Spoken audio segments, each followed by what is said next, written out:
Welcome back, fight fans, to another deep dive into the high-stakes, deeply personal world of mixed martial arts, where a looming championship clash has just exploded into one of the most emotionally charged and controversial feuds in UFC history.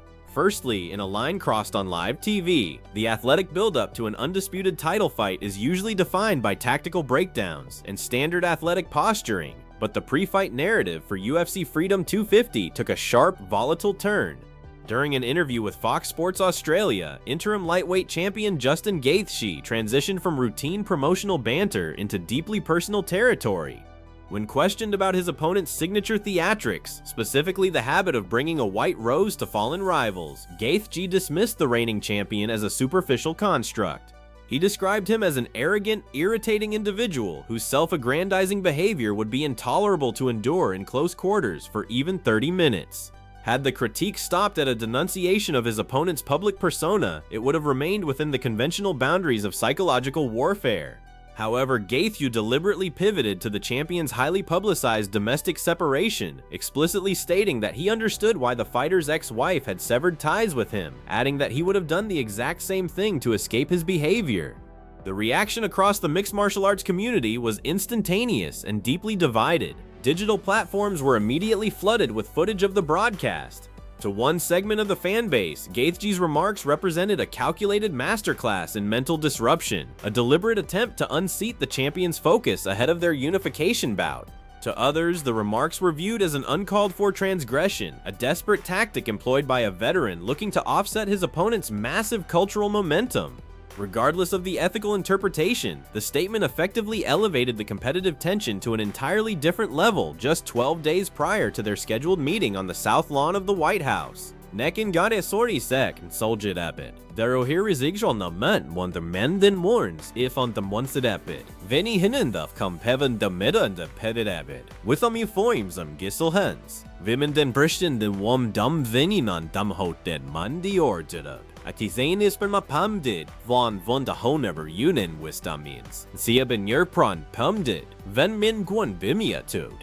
Mio nyen the omi phones and punch him. Afit a home dead, von wom the on minin wasing dum dem dead. Minobu man dum. This severe escalation did not emerge from a vacuum. Initially, interactions between the interim title holder and the undisputed champion had maintained a baseline of professional respect, limited to standard competitive disagreements. The shift toward hostility began when the champion published a highly stylized promotional video featuring a mock funeral dedicated to his defeated opponents, where a photograph of Gaethje was prominently displayed with a white rose placed over it, treating a living contender as a competitive casualty before the first punch was thrown. Gaethje, renowned for his pragmatic approach to the sport, viewed the display not as creative showmanship, but as a direct insult.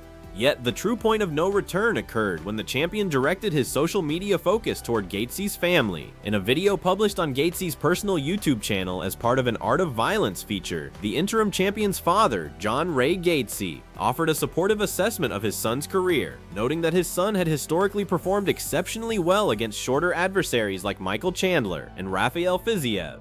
Though the elder Gaethje's tone was paternal rather than overtly derogatory, the champion took immediate offense. Within 12 hours, he issued a cold public rebuttal on social media, dismissing the father's optimism with a reminder that previous, larger opponents had also misjudged his capabilities only to suffer the same fate. Concluding with a direct warning that both father and son would face reality on June 14, he punctuated the statement with his unblemished 17-0 record. This direct retaliation against Gaethje's father is what ultimately prompted the interim champion to retaliate by targeting the most sensitive and volatile chapter of his rival's private life, thirdly in the anatomy of a personal crisis. To comprehend the volatile nature of Gaethje's counterattack, one must analyze the severe personal and legal crisis the undisputed champion endured just months prior. This was not a standard quiet marital separation. It was a public, high-stakes legal war that temporarily halted a historic athletic trajectory. In June 2025, the undefeated fighter reached an absolute career pinnacle by knocking out Charles Oliveira to claim the vacant 155-pound championship in Las Vegas, establishing himself as a formidable two-division champion. Yet, the triumph was short-lived. By November 2025, the champion was forced to announce an indefinite hiatus from the sport, publicly declaring that he was facing false accusations of domestic abuse and systemic financial extortion connected to a contentious divorce from his ex-wife, Georgina Uzcategui. The legal battle, centered in Madrid, Spain, grew increasingly chaotic as the couple disputed the financial terms of their prenuptial agreement. The situation quickly leaked into the public sphere, characterized by cross-allegations and digital hostility. According to reports from the Spanish media outlet Hola, Uzcategui eventually went to the national police to report threatening digital communications. The champion found himself stranded in a legal mire of prenuptial litigation and police interventions while the peak months of his competitive prime ticked away. Also, in the intersecting paths to UFC Freedom 250, the operational fallout from this domestic hiatus directly created the path for Gaethje's current championship opportunity. Needing to keep the lightweight division active during the champion's absence, the UFC organized an interim title bout at UFC 324 on January 24. Capitalizing on the opportunity, Gaethje secured a commanding 5-round unanimous decision victory over Paddy Pimblett to claim the interim belt. There is an undeniable bitter irony undergirding this entire matchup. The personal collapse of the champion's marriage is the exact catalyst that granted Gaethje the platform to secure interim gold. By leveraging that specific trauma as an avenue for pre-fight trash talk, Gaethje weaponized the very crisis to which he owes his current position. For the champion, the months spent away from the Octagon navigating this ordeal were profoundly taxing, described by the fighter himself as far more grueling than any athletic encounter he had ever faced against elite legends like Alexander Volkanovski, Max Holloway, or Charles Oliveira. The emotional weight was compounded by the presence of their young daughter, making the dissolution of his family a profound personal disappointment. The public nature of the fallout expanded even further when Uzcategui participated in a social media Q&A session, framing the split as an absolute betrayal and comparing the experience to a horror movie. The narrative took a surreal turn when prominent UFC commentator Joe Rogan reacted publicly to an unverified photograph circulating online, which falsely depicted Uzcategui in a vehicle with a well-known musical artist. Misinterpreting the context, Rogan used his massive platform to heavily criticize her, labeling her a monster for seemingly moving on from her husband so quickly. Uzcategui fiercely defended herself via an Instagram story, clarifying that the individual in the photograph was actually her brother and condemning the wave of targeted online harassment, hate speech, and death threats directed at her and her child as a result of the misinformation. In addition, in the resolution and the grand stage, by early February 2026, a degree of legal finality was reached through an out-of-court settlement. The agreement resulted in the formal withdrawal of the domestic abuse complaint against the mixed martial arts star. Under the terms of the settlement, the champion retained ownership of his $3.5 million residence and training facility in Madrid. Custody arrangements dictated that their young daughter would reside in Madrid with Uzcategui's mother, with an extensive visitation framework established to ensure regular parental contact. Yet, even with the courtroom doors closed, the emotional hostility lingered, with Uzcategui continuing to voice her feelings of betrayal regarding the champion and his family. Therefore, when Gaethje brought up the divorce on live television, he wasn't just engaging in surface-level sports talk. He was deliberately exposing a deeply complex web of legal threats, police reports, and familial trauma. This volatile personal backdrop will converge with an unprecedented political and historical setting. UFC Freedom 250 is scheduled to take place outdoors on the south lawn of the White House in Washington, D.C., commemorating the United States' 250th anniversary. The event has received direct promotional attention from U.S. President Donald Trump within the Oval Office.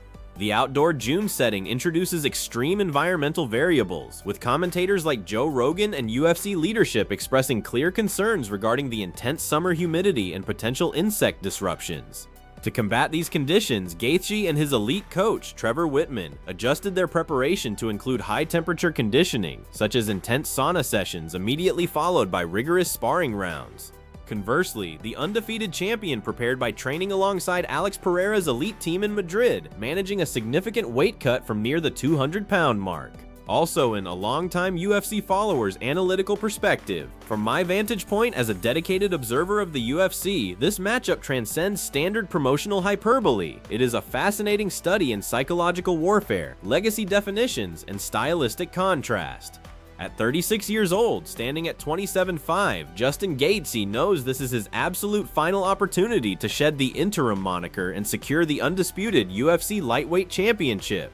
He is a hyper-pragmatic, battle-tested warrior who understands that emotional disruption is a highly effective tool against an undefeated, hyper-confident younger champion like his 17-0 opponent. Gaethje's strategy is clear: strip away the mystical, godlike aura of the champion, reduce him to a flawed human being, and force him into a chaotic, emotional brawl. However, historical precedent suggests this approach carries immense risk.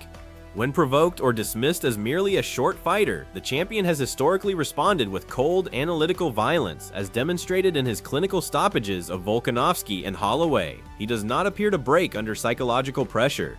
Instead, he channels resentment into tactical precision. By exposing a highly sensitive, freshly healed personal wound, Gaethje may have inadvertently unlocked the most dangerous, hyper-focused version of the undisputed champion we have ever seen. Furthermore, the operational dynamics ringside add a layer of intense awkwardness. Joe Rogan will be calling the action live at the broadcast desk, sitting mere feet away from a champion whose ex-wife he publicly vilified based on false information, adding a bizarre meta-narrative to the entire production. Ultimately, this fight will be decided by whether the champion can maintain his surgical composure under the suffocating humidity of DC and the emotional weight of his past, or if Gaethje's trademark durability and psychological pressure will cause the undefeated King's empire to fracture on the White House lawn. Finally, thank you so much for tuning in and breaking down this massive fight with us today. Your viewership and passion for the sport are what keep this community thriving. For discussion in the comments below, do you believe Justin Gaethje's deliberate weaponization of his opponent's painful public divorce will successfully rattle the undisputed champion's composure, or has the interim title holder made a critical error by giving an undefeated knockout artist the ultimate personal motivation to destroy him? Let us know your tactical predictions and thoughts below.